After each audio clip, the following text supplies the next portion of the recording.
بھارت نے پاکستان کے اوپر جنگ مسلط کی۔ اب جنگ جو ہے وہ کسی بھی مسئلے کا حل نہیں ہوتی، ٹیبل ٹاک کرنی پڑتی ہے، جیسے کہ 4 دن کی جنگ کے بعد آج ہماری بھی ٹیبل ٹاک ہونے جا رہی ہے، سیز فائر ایگریمنٹ آج دوپہر تک کا ہے اور آج دوپہر کو بیٹھک ہونے جا رہی ہے۔ ظاہر ہے کوئی نہ کوئی مسئلے کا حل ضرور نکلے گا، اور انڈیا کو بھی پتا ہے کہ اب جنگ لڑی نہیں جا سکتی۔ اس جنگ کے اندر دو لوگوں کو میجرلی فائدہ ہوا۔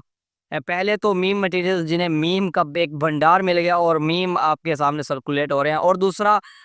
پاکستان فرانس کو جس نے اتنے مہنگے طیارے بیچے، اور بھارت کو اس کا کوئی فائدہ نہیں ہوا، صرف اور صرف ڈالرز کی شکل میں نقصان ہی دیکھنے کو ملا اور کچھ بھی نہیں، بس دو لوگوں کو ہی فائدہ ہوا۔ اور انڈیا نے جو ہے اپنی جنگی صلاحیت چیک کر لی، ان کے پاس جتنی بھی جنگی صلاحیت ہے انہیں اندازہ ہو گیا کہ اب جو ہے وہ جنگی صلاحیت کو بہتر کرنا پڑے گا، بلکہ کبھی بھی توپیں نہیں لڑتی، ہمیشہ توپچی لڑتا ہے، توپ چلانے والا جو ہے وہ لڑتا ہے، توپیں کب سے لڑنے لگ گئی۔ بہرحال جی اب جو ہے انڈیا کے اندر جیسے یہ جنگ بندی کا معاہدہ ہوا، جیسے سٹیبلائز ہر چیز ہونا شروع ہوئی، انٹرنیٹ وہاں پر بحال ہوا، تو ایک سوالات کا ایک بنڈار جو ہے وہ دیکھنے کو ملا۔ سب سے پہلا سوال تو ان کے اوپر یہ ہے کہ وہاں کی میڈیا پاکستان فتح دکھا رہی تھی، ایک چینل نے کراچی فتح کر لیا تو دوسرا ملتان پہنچ گیا، تو تیسرا لاہور میں فتح کر کے بیٹھا تھا، اور چوتھا نیوز چینل اسلام آباد میں بیٹھا تھا، وہ بھی آرمی چیف کو گرفتار کر کے۔ نون سینس باتیں، وہ جو دماغ تسلیم بھی نہیں کرتا، 5ویں کلاس کا بچہ بھی ایکسیپٹ نہیں کر سکتا جن باتوں کو، وہ والی نون سینس جو ہے وہ بیچنا شروع کر دیا، جس کی وجہ سے زیرو زیرو ان کا جو ہے وہ ویلیو رہ گئی پاکستان کے اندر، ہاں انڈیا کے اندر ہی۔ اور پھر دوسرا جو ان کی میڈیا نے جو جہاز چھپانے کی کوشش کی، پاکستان پہلے دن سے کہہ رہا ہے کہ ہم نے 3 سے 5 جہاز جو تباہ کیے ہیں، 5 جہازوں کا نام لیا گیا۔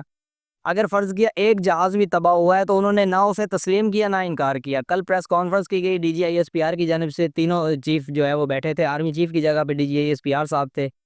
نیول چیف تھے، ایئر چیف تھے، انہوں نے بھی پریس کانفرنس دی، اور دوسری طرف بھی آپ یہی سمجھ لیں کہ انڈیا کے ایک D G I S P R انہوں کی جانب سے پریس کانفرنس ہوئی۔ تو پہلی دفعہ جو ہے وہ وہاں پر سوالات کے جوابات دیے گئے، تو انہوں نے سوال کیا کہ پاکستان کہہ رہا ہے کہ آپ کے 5 فائٹر جیٹ جو ہے وہ گرا دیے ہیں، تو اس کے اوپر آپ کیا کہیں گے؟ تو انہوں نے کہا جی کیجولیٹیز تو ہوتی ہیں، جب جنگیں ہوتی ہیں تو نقصان ہو جایا کرتے، اور سر آپ ڈینائی کریں، آپ سیدھا سیدھا ڈینائی کریں یا ایکسیپٹ کریں؟ یہ کون سا ہے جی کیجولیٹیز ہو جاتی ہیں، جہاز گر جاتے ہیں، نقصان ہو جاتے ہیں، شہادتیں ہو جاتی ہیں، یہ جواب نہیں ہوتا۔ آپ کہیں بھئی سمپل، جیسے پاکستانی سے سوال کیا گیا کہ سر کئی دنوں سے ٹرولنگ ہو رہی ہے پاکستان کے اوپر، سب سے زیادہ جس ٹائم جو خبر سرکولیٹ ہو رہی ہے نا وہ یہ ہے کہ پاکستان کے پاس کوئی بھارتی یہ پائلٹ اویلیبل ہے، تو انہوں نے ڈینائی کیا سیدھا سیدھا D G S P R, انہوں نے کہا ہمارے پاس کوئی انڈین پائلٹ نہیں ہے، یہ سب جو ہے وہ